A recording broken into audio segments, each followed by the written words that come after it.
Is going on, Clippers? Welcome to Clips and Dip, your favorite Clippers podcast. I am Chuck Mockler, joined by Adam Osland and Will Updike. For the new listeners, hey, welcome to the Clippers season. For the old listeners, we are back. We're bringing you Clippers news at least 3 days a week on the pod. We got you covered on AM 570 postgame with Adam Osland, of course. He allows Will and I to go on there and spew our rhetoric about the Clippers, which is always fun. We call that the double dip. Today is a very fun day. We get to preview actual meaningful Clippers basketball. The regular season is back. The Clippers are taking on the Trailblazers. We're going to talk about Terrence Mann as the starter. We haven't talked about that as a group. We're going to talk what could go right, what could go wrong, some bench discussion. But first, Adam, Will, how the hell are you, fellas? I feel rejuvenated now that Clippers basketball is actually back for the regular season. Yeah, I'm doing well. I'm excited. Adam apparently has another engagement that's more important than this. He's watching. Chop, something. guys. Second inning's about to get underway. This guy. Adam, are you excited or not? Yeah, it's Astros Rangers Game 7. Game 7, best 2 words in sports. That's what they always say. Game 1. Yeah. That's what we're focused on. I'm very excited for the Clippers. I've been doing copious amounts of research already, and hell yeah. We've talked about it. I like their early season schedule. They have to take advantage of it, but it starts against Portland on Wednesday. It absolutely does. Let's get right into it. Injury-wise, we got to assume no Brandon Boston Jr. for the Clippers. They think that's going to be a bit of an extended thing, which is a shame. Bones Hyland tweaked his ankle in that final preseason game. He did practice on Monday, and Ty said he will be back soon, so there's a chance he's ready for Wednesday night. I feel like I would love it if Bones was able to go on this one. I'd love it if they don't need him. Well, sure. But he is the backup point guard right But now. No, Bones Hyland, everyone keeps asking who the X factor is going into this Clippers season. I've heard a lot of chatter about that.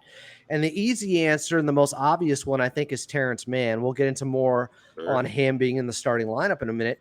But Bones Hyland, to me, is somebody with so much untapped potential because Terrence is 27, which seems to be the cool thing to say, even if you're not a Clippers fan anymore. I saw Dan Wokey of the LA Times point out, like, you guys know he's 27, right? And it's like, yeah, we've known this and been making this joke for a long time, that he's older than perceived. But Bones Hyland's 23, only 23. And the way he played at times in the preseason, where all of a sudden his weaknesses turned into strengths. Him not being able to get to the basket and finish at the basket last season, that wasn't a problem at all in the preseason. He was turning the corner on each and every defender that tried to slow him down. And his speed, athleticism, and youth, and also being at a premier position at the point guard where the Clippers have needed some help, I don't know. I think that could be one of those season changers that we didn't talk about enough coming into this year in this offseason.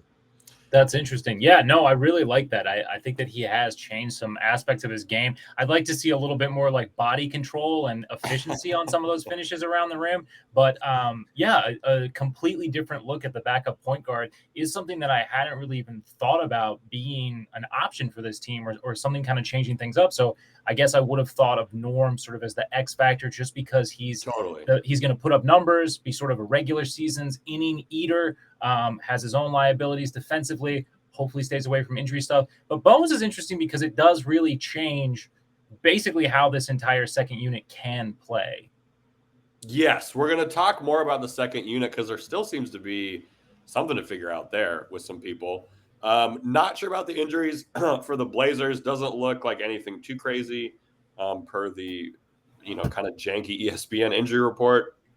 We have Terrence Mann as the starting power forward. I'm putting that in quotes because who really knows what that's all going to look like. We as a group haven't been really talked about this yet, but I'm really excited to see this against a Blazers team that we have to assume is going to run around a whole bunch, and there's going to have to be a bunch of communication on defense for this Clippers starting five of Russ, PG, Kawhi, Terrence, and Zoo.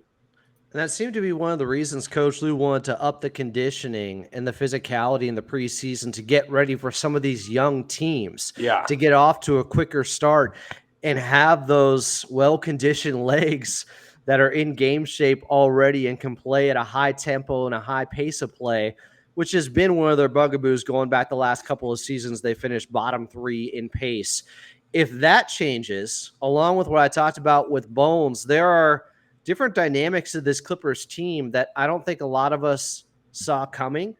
Them just stressing defense, creating turnovers, and getting out and running, where I think they ended up averaging something like 21 fast break points per game in the preseason, which is stellar and at odds with how they have looked over the past couple of seasons. So even though, yes, the 2-1-3 connection is a year older, some of their vets are a little bit older, there are young guys on this Clippers team now that can get up and down the court, and you're bridging that gap between older vets and young, youthful exuberance and speed. I'm very interested to see, as you mentioned, how they face off against a team like the Portland Trail Blazers, who we expect to play fast as well with Scoot Henderson.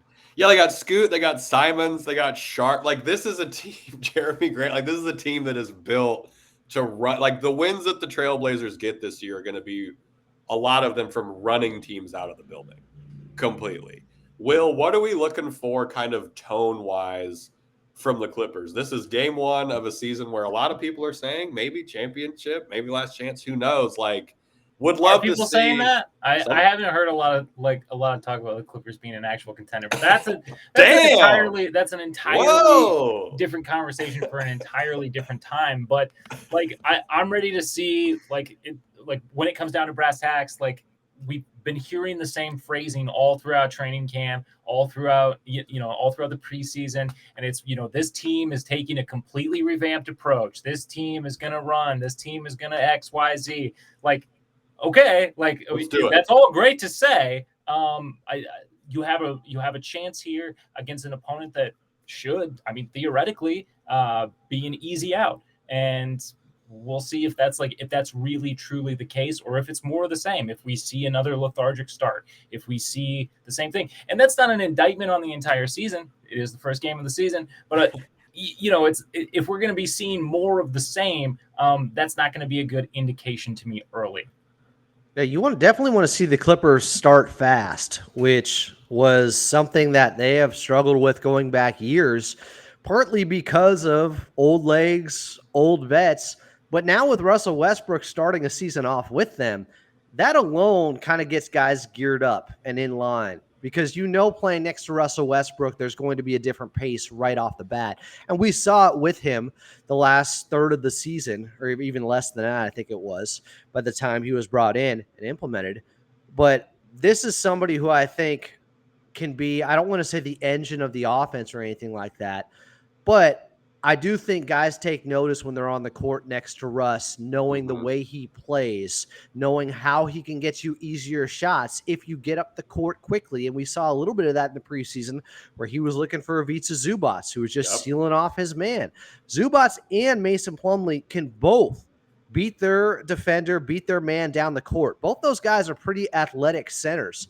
And I'm interested to see the matchup between Zoo and DeAndre Ayton, after I thought he got the best of Zubac in that first round series, whereas Zubac, I thought, got the best of him in the Western Conference Finals a couple of seasons ago. So DeAndre Ayton now, the Portland Trailblazers, obviously going to be very different, and I'm excited to watch it. The Portland Trailblazers, like, when you look at the West going into this season, the 3 teams last year that we thought were, the worst 3 teams in the West going in, it was more obvious then: Portland, San Antonio, the Houston Rockets.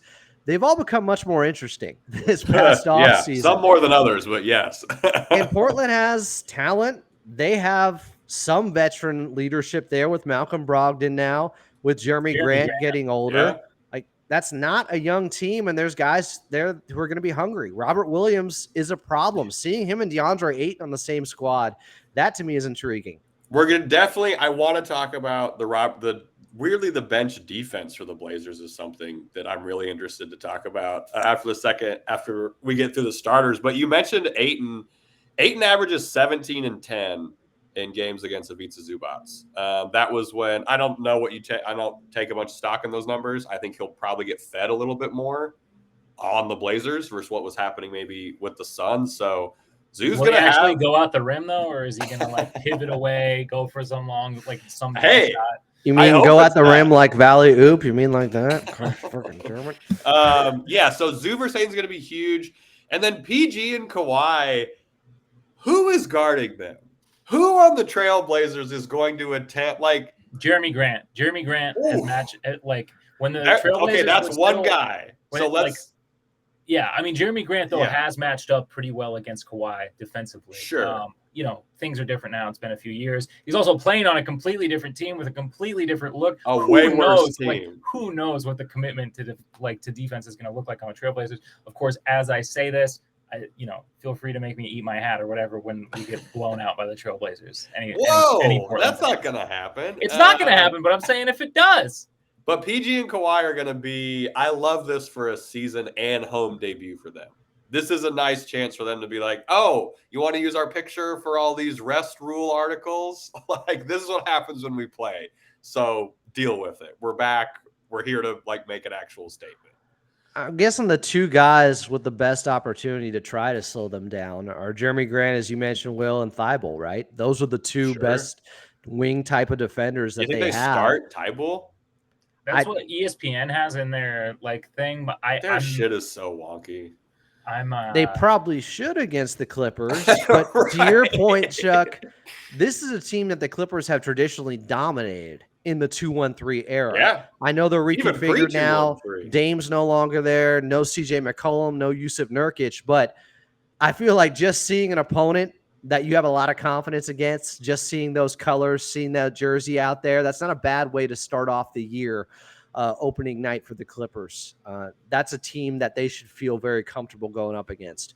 Right, which is what I meant kind of about the tone setting too. Like, just right off the bat, like let's make this first quarter one that people maybe want to turn off. I should though say, fear of the unknown a little bit. You don't know what Scoot Henderson's going to look like.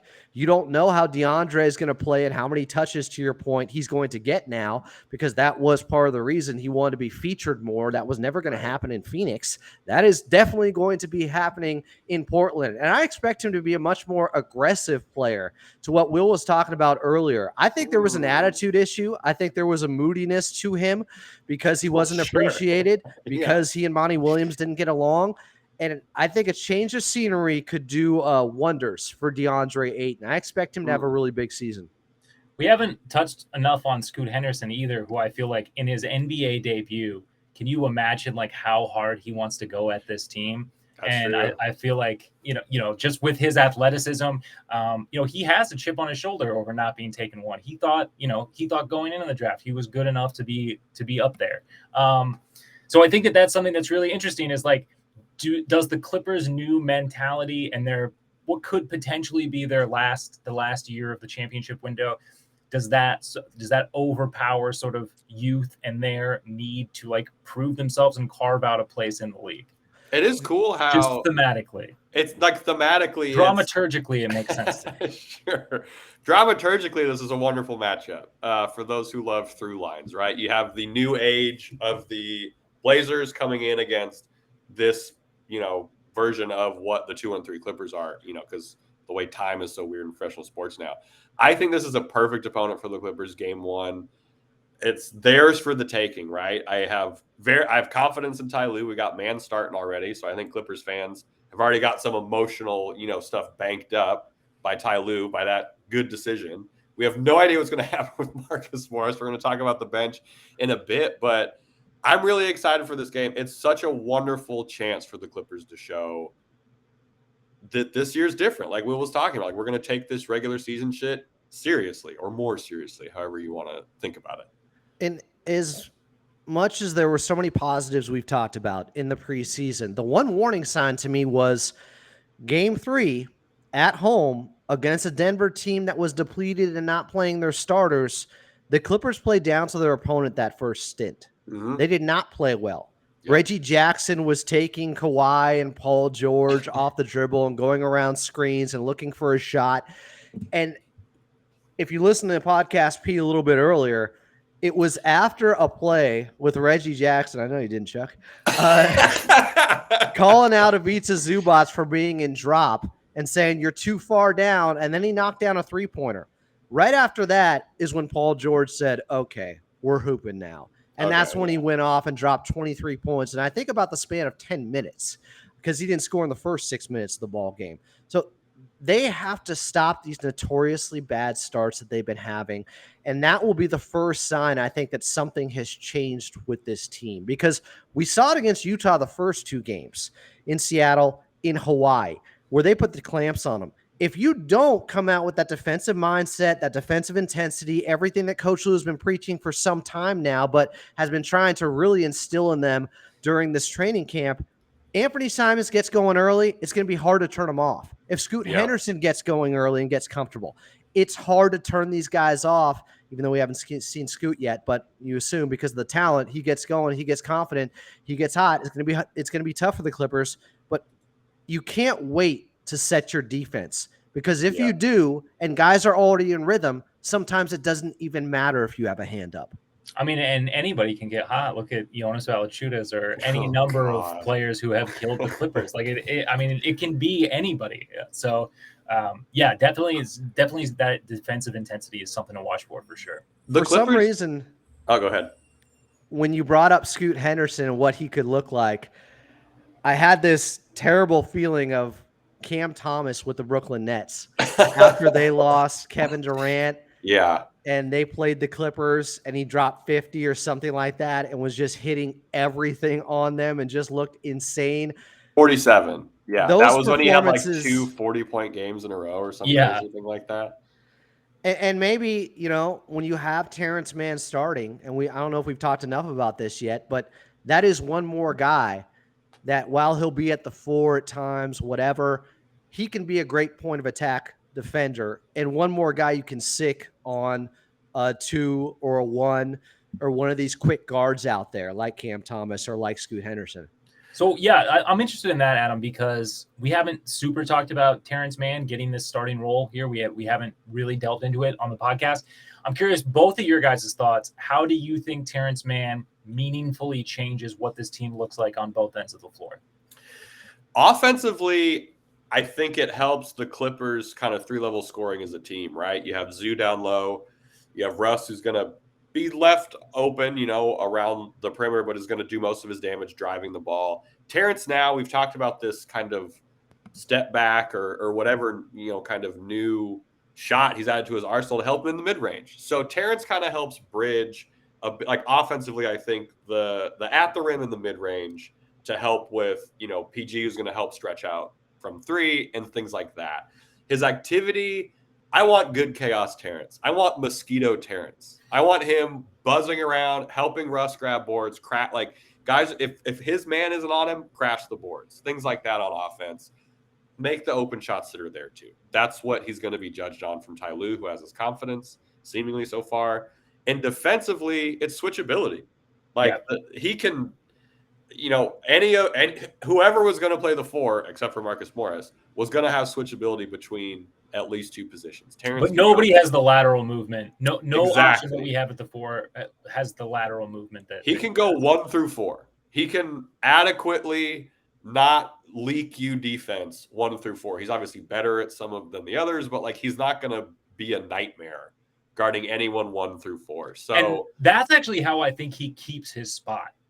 I would hope if he can be a part of setting that defensive intensity, if he can be a part on that end of the floor, I think that is what keeps him nailed into that starting position. I don't even think I don't even think that his efficiency or anything as a scorer is going to matter as much. Obviously, it can't be as bad as Marcus Morris has got for that long stint there. But I think defensively is that is what is going to keep Terrence in this spot. That is what is going to make this spot his. And he's going to be running around after, I'm assuming, Simons. Because they're not going to want to, if he's running around trying to find screens, it's night 1. Maybe we don't put Kawhi and PG on for the majority of the time. I could just see Terrence doing it. He's going to get a lot of the go run around and stay on this guy's hip work. So I don't know. That was a very long-winded way to say I'm very excited for Terrence at the 4. Adam, your thoughts? No, I think you guys nailed it. It's that defensive versatility. When I was thinking about this, when I first heard, I was like a half hour late. I was at the gym. I wasn't paying attention. And then I was like, oh, wait, they might announce it today. I checked Lob Murray's Twitter account, and it says Terrence Mann is the 5th starter. The first thing that came to mind is, okay, if you start Rocco over man, yeah, there's going to be some matchups where I think Robert Covington shrinks the floor, but he's more specific to guarding a certain position. While versatile still, Terrence Mann just offers you far more options on the defensive end, point of attack defense, and really just taking the toughest assignment and not having to put it on the lap of Kawhi or Paul George to wear them out on the defensive end. If Terrence is willing to do that and they still stay connected defensively, and he can be an inspiring player out there. It's not just Russell Westbrook. When Terrence Mann, that's a good call. He motivates. How many times have we seen him come in midway through the third quarter and jumpstart a comeback? It's often been Terrence Mann and his play getting downhill, getting some easy ones. Now it seems like that mid-range is locked in right now, and he offers more versatility offensively than Rocco would on that end. Terrence Mann's a 38% three-point shooter. That's what he's been throughout his first 4 years of his career. So it's funny to me, the national narrative about him, when you just look at the numbers on their face and people are saying they won't trade this guy for James Harden. I saw some dumbass, I think it was Nick Wright, saying this. He scores 8 points per game. Why would you not give up Terrence Mann for someone like James Harden? You want to talk going beyond the numbers, and I think we said this before, but what Doc Rivers said about Avery Bradley being unstatable, Terrence Mann is gotta bring it back guy. to that. Yeah, Terrence Mann is most definitely unstatable unless real you look unstatable. at the plus minus. You look at the plus minus, he's always a net positive out there. He starts runs for this team.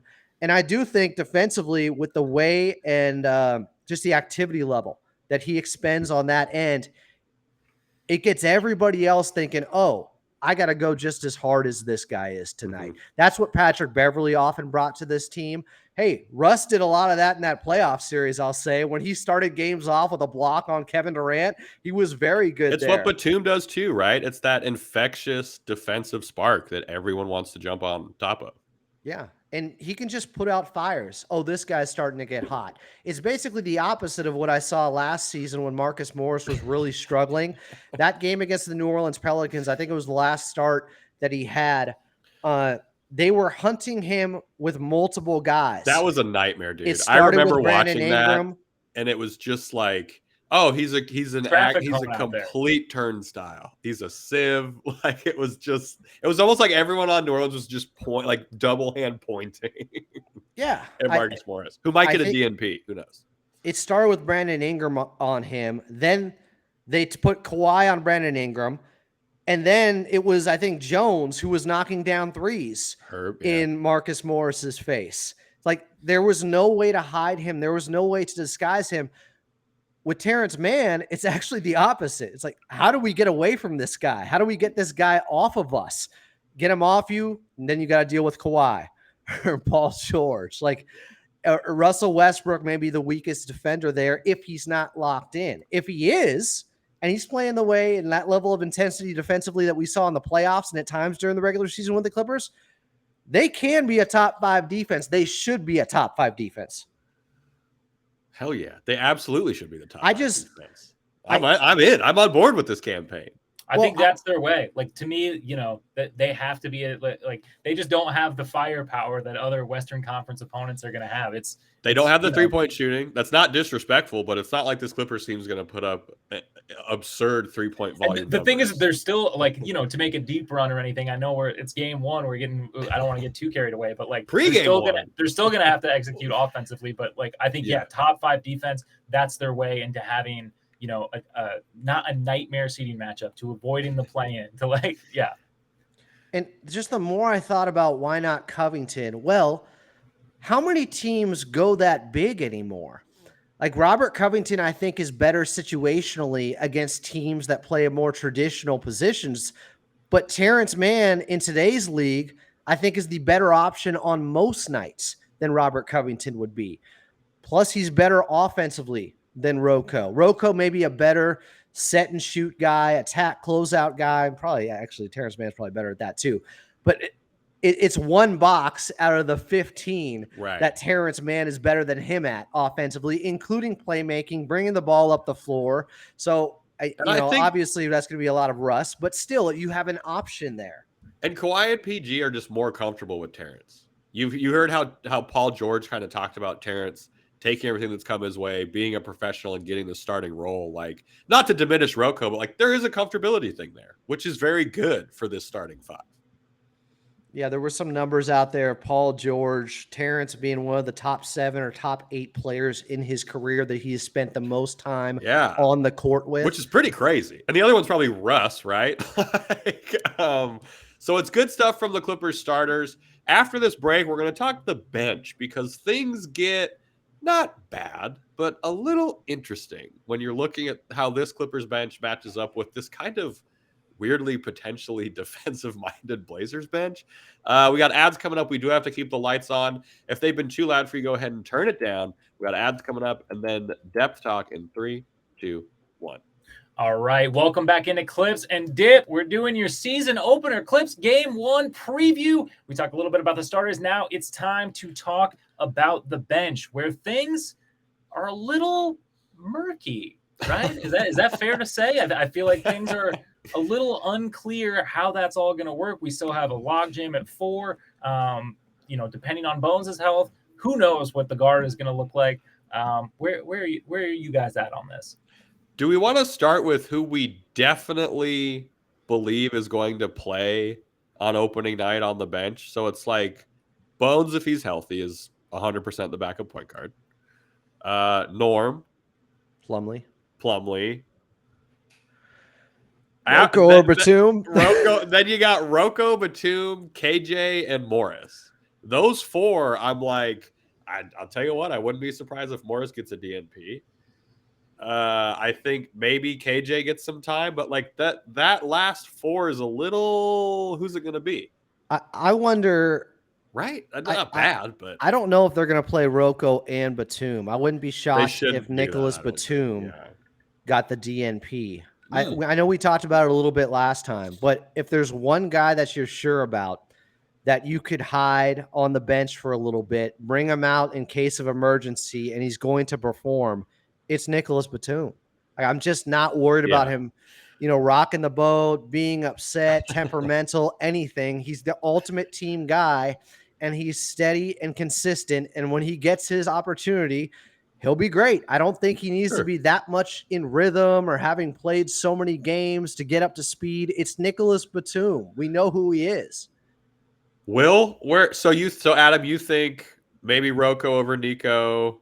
I'm going to guess that. Who knows? And then, once again, like, are we keeping true to the rhetoric that we've been hearing all preseason? And they're staggering to think about as well. We didn't see any staggering in the preseason of Kawhi and PG, but Ty Lue did say in a presser recently that he's going to do that more, which isn't a surprise, but that plays a bit of a factor too. Well, look, I think if the Clippers take care of business the way that they should, I don't know why you wouldn't get to see a run from all of these guys. Like, especially, hell yeah, there should be room. All right, there should be room for some KJ minutes. There should be room. I mean, like, Batum, hell, give him 5 minutes. Just with have the young guys. Just have him play a game speed for a little bit. This should be if they're doing what they've been talking about doing. Like, this should be an opportunity for everybody in the rotation to get it, soak up a couple of minutes. This needs to be a year where they are the ones flexing on teams instead of the opposite happening where they're a team that's down 20 and trying to come back. If you want to be a championship contender, if you want to be talked about as being one of the elite teams in the West, and I agree with Will from what we've heard from most pundits, they're a second tier team in the West currently. Yeah. We'll believe it when we see it with the Clippers. Will they get James Harden? That's still up in the air. So nobody kind of has a beat on them, or nobody's willing to stick their neck out and say they're still a championship contender because they've been burned before. Prove it early on this season. Prove that. Destroy some teams. Dismantle them. Destroy this Blazers team, please. Look, Paul George earlier on his podcast today, I pulled the quote, put it at Follow Adam A on X, but he talked about the mindset being different this season, being more locked in and focused. And one of the things he pointed out was, we got a back-to-back.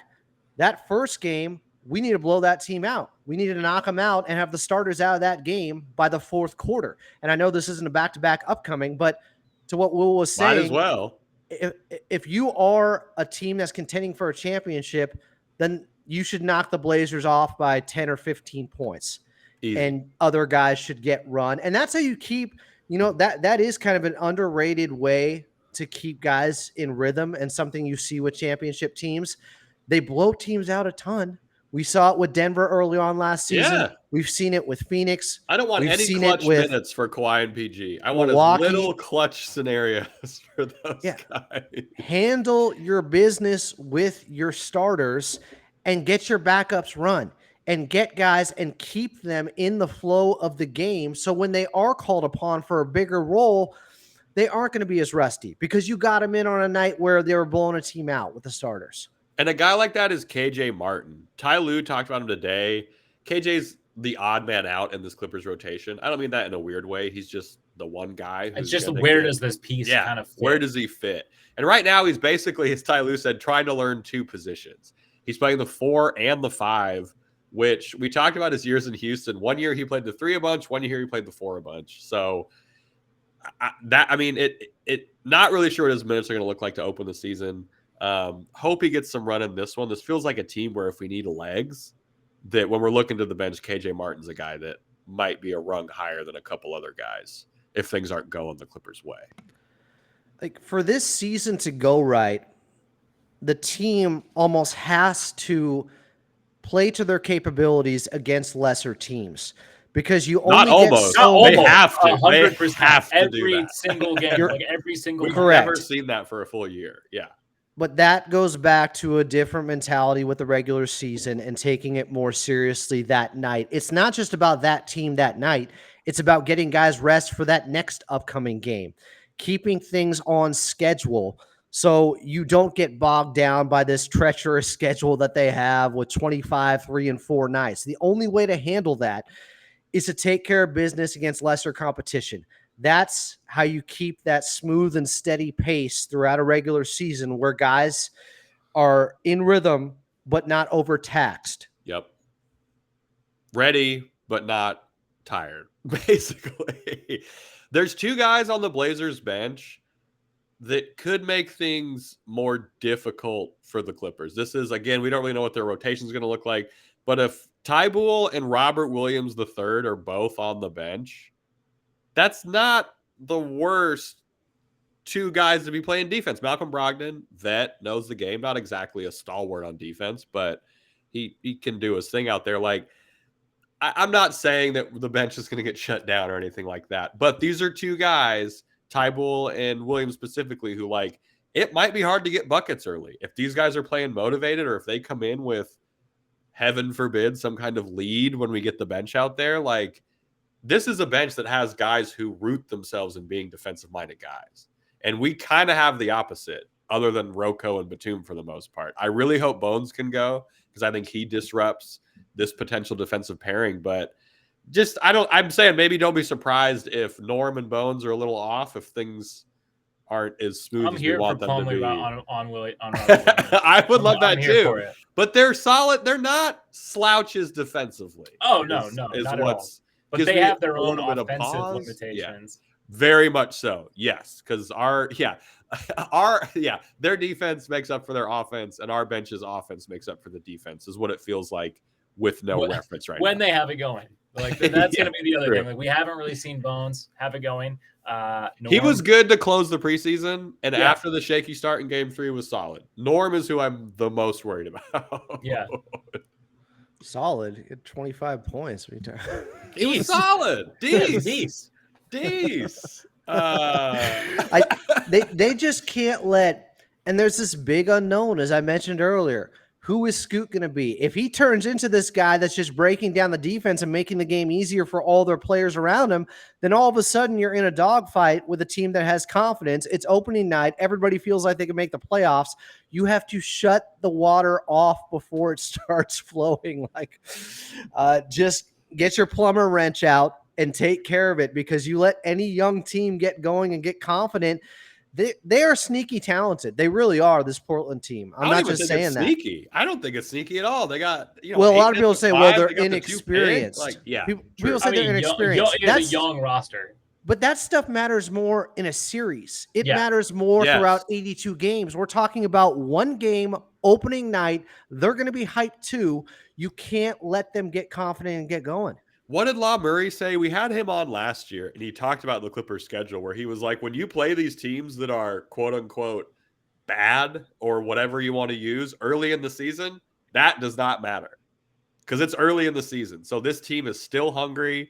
It's still wanting to prove that they're good. They might be bad, but they're not going to know that for 15, 25 games, like in the grand scheme of the NBA schedule. We're getting the best punch from a team that was, we were maybe going to trade for the Scoot or all this stuff. Like, we're going to get the best punch from a team that feels disrespected.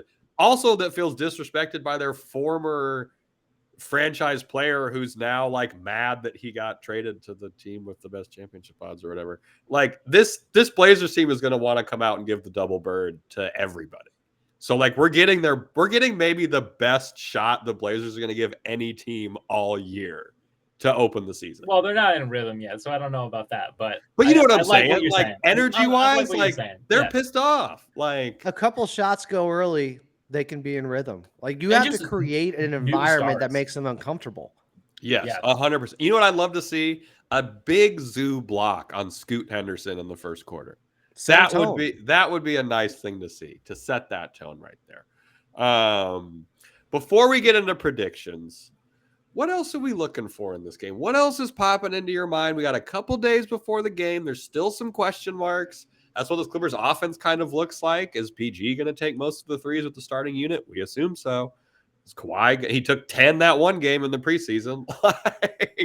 There's a lot of unknowns for the Clippers offense, but I would say they are fun knowns. It's a fun thing to learn about. What we're going to learn about from the Clippers offense. We know they're known quantities for the most part. The one thing I'm looking at, and Law Murray brought this up earlier on the Lob the Jam the Pod on the 213 Empire, is there is a price to pay for playing so much better on the defensive end. Yes, you create turnovers and get some easy buckets that way.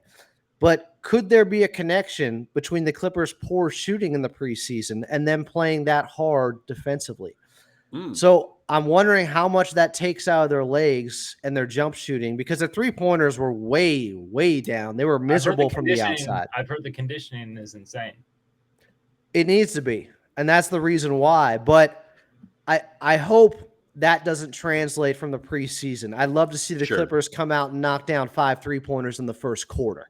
Yes, that would be nice. Will, what are you looking for? What's a major trend at half that maybe you're going to keep an eye out for? Because I'm looking at possession Clippers count. Trailing by double digits. Sure. I'm looking at possessions because that's been a big thing. The past couple seasons for the Clippers. Yep. On this podcast, we've talked about it. You look at the amount of just field goal attempts, and the Clippers were continuously losing that category by at least 10. Most, you know what I mean? There'd be games where we're giving a team almost a full quarter of extra attempts. That's what I'm going to be looking for at halftime, is what the attempts are looking like, what this glass situation is like, because we got to win the possession battle.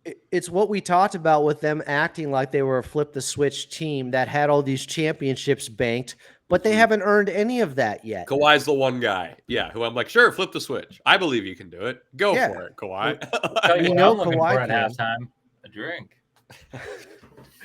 Coach Lou, though, did stress this in the preseason, saying, look, we were 12-3 when we won the possession battle when Kawhi and Paul George played last season. They know it has to be a point of emphasis. That's why they want to take better care of the basketball, create more turnovers, clean the glass, all things they are capable of, by the way. This isn't something like they don't have the personnel, they don't have the roster to do it. No, that's why it was so baffling last season that they were so sloppy all the time. They were careless, and those unforced turnovers came back to haunt them often late in games. This is a young team. No, I'm agreeing with you, and this is how do young teams win games? Capitalizing on turnovers. That's how the Blazers are going to win this game if they beat the Clippers, as if we are sloppy as hell. And I really hope that doesn't happen. What was the magic number last year? Was it 12? Was it 14? For what? We had a magic number going that we were looking for the Clippers turnovers. I'll have to go back to the old show notes. I think it was around. I think they've averaged around 13 to 14 in sort of the 2-1-3 era. I believe it's right around there.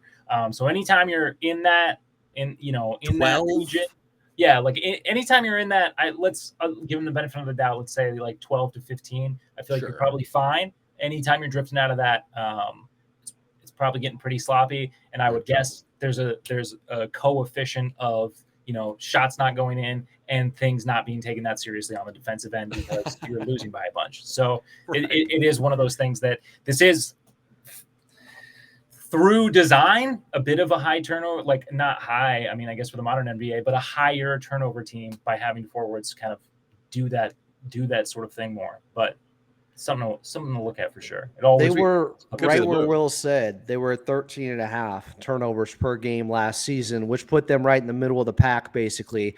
The best team in the NBA at taking care of the basketball was Toronto. Granted, their offense wasn't very good, and I'm guessing maybe they also played at a slower pace, and that had some effect, but they were about just over a tick over 11 turnovers per game. So within that range, anytime you're getting around only 12 turnovers per game, that's a really good number. Yeah, that's a good call. All right, coming up, we're going to be giving our predictions. We know what Adam's going to say, which we need. We need that positivity. But coming up, what the hell are you going to say, Chuck? I'm going to. No, I'm going positivity. I'm just worried what Will's going to say. He's getting we're a drink. We're going to be doing predictions. We're going to be talking about how all of us are going to be at the game in one capacity or another. For those of you who get a fucking nickname tonight? Wait, who gets a nickname? Just all our screen names are still the same, and we're in the second segment. I was just talking about that. We've been so entrenched in this Clippers. This is serious business, man. Serious shit, this is serious business. Clippers basketball's back. There's no nicknames. Adam is referencing. We have a very fun time on this podcast. Those of you know who've listened to us. If you are new, we have a lot of new listeners with Clippers basketball starting. You can watch our podcast over on youtube.com/@ClippersPodcast, and we give each other fun names. It's a very fun time. Right now, they're all normal. Last episode, Adam was the 5-second man. What was that about? Who knows? You got to watch. Could have been 2 seconds, okay? Could have been 2. His words. But someone else replied, that was great defense by Kawhi Leonard. They saw what I saw in that possession, all right? The 5-second family is inexplicably growing. It's a 24-second shot clock. 5 seconds is meaningful. However the math works for you, big dog. Coming up, we're talking in the ocean. We're talking predictions and good other good times. So the ads have been loud for some people. If you're new to listening, that's been a real thing. I'm just continuing this bit. Some people DM me and tell me to stop doing this. I will never stop doing this because of those people. If the ads have been too loud for you, go ahead and turn it down. We got our closing segment coming up in 3. I'm like a fucking flight attendant. Coming up in 3, 2, 1. Welcome back in, Clips and Dip. I'm Adam Osland. We got Will Updike and Chuck Mockler, and those are still our name tags on the YouTube feed. We'll see if one of them gets changed before the end of this show. Last time, I think I edited as Lord Zed. We were talking a lot of Power Rangers. Some said it was the best ending to a show of people all time. Loved it. No, people loved it. You know what? I'm not going to say what others said. That's basically just what I was thinking in my head. There was a discussion. There was a discussion afterwards. There was a discussion.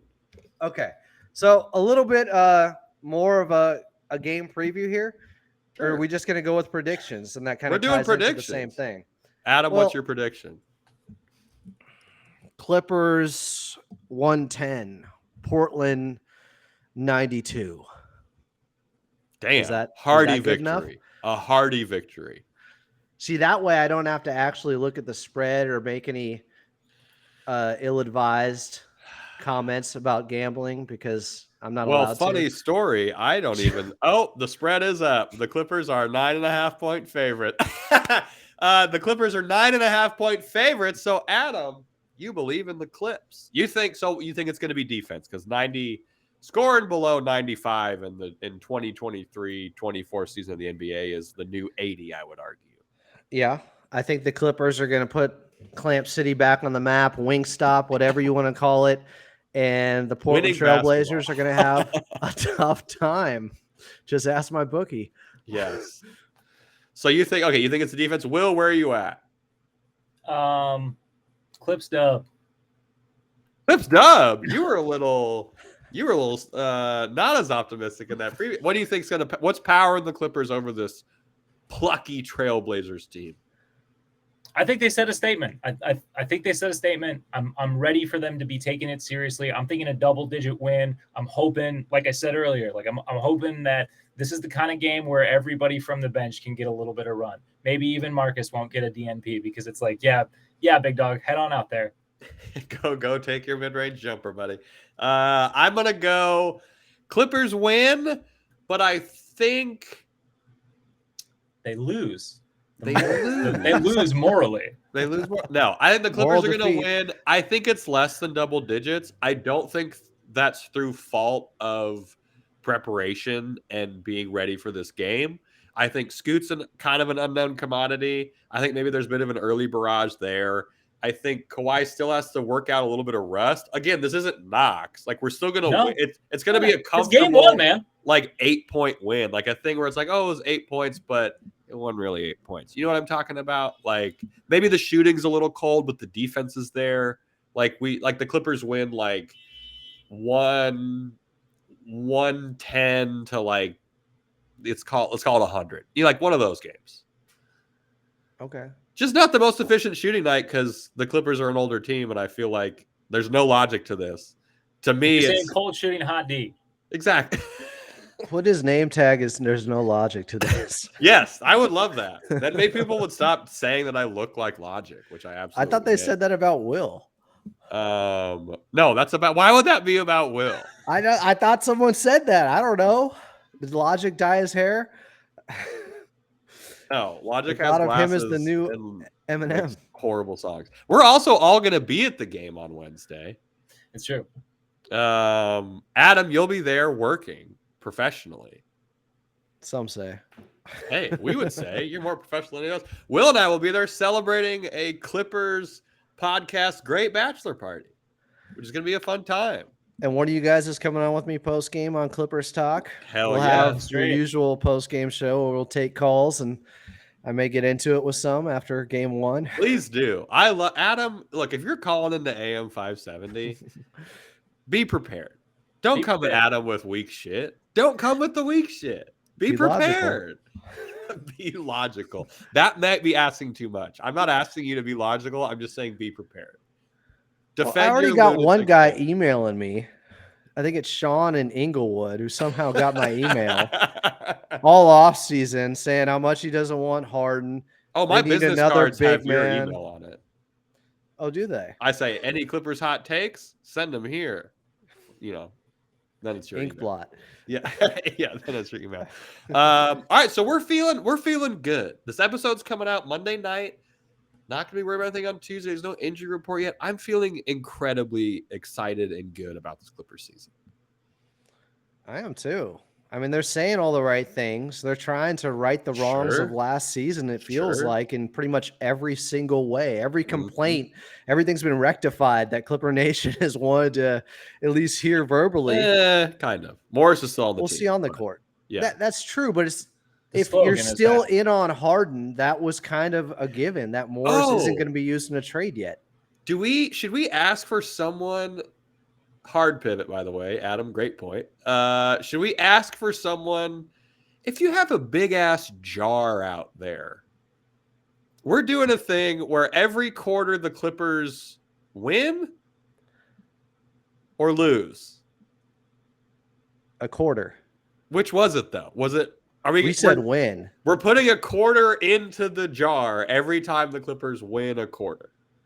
But it could be almost punishment if they lose the quarter. I could see where you're going. Because we're giving the quarter. Yeah.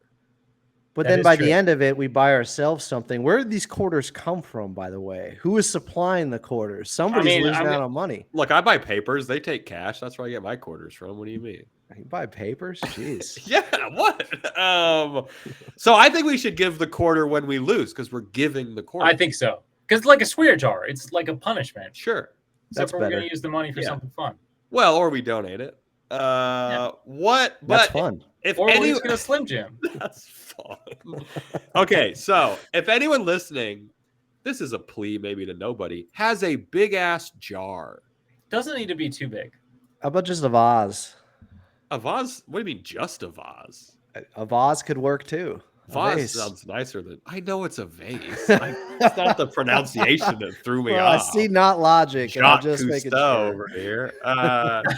If anyone, That got me. if anyone has a receptacle that you would like to donate to A Folgers can. a Folgers An empty can, Folgers can where sure. Donnie's ashes are.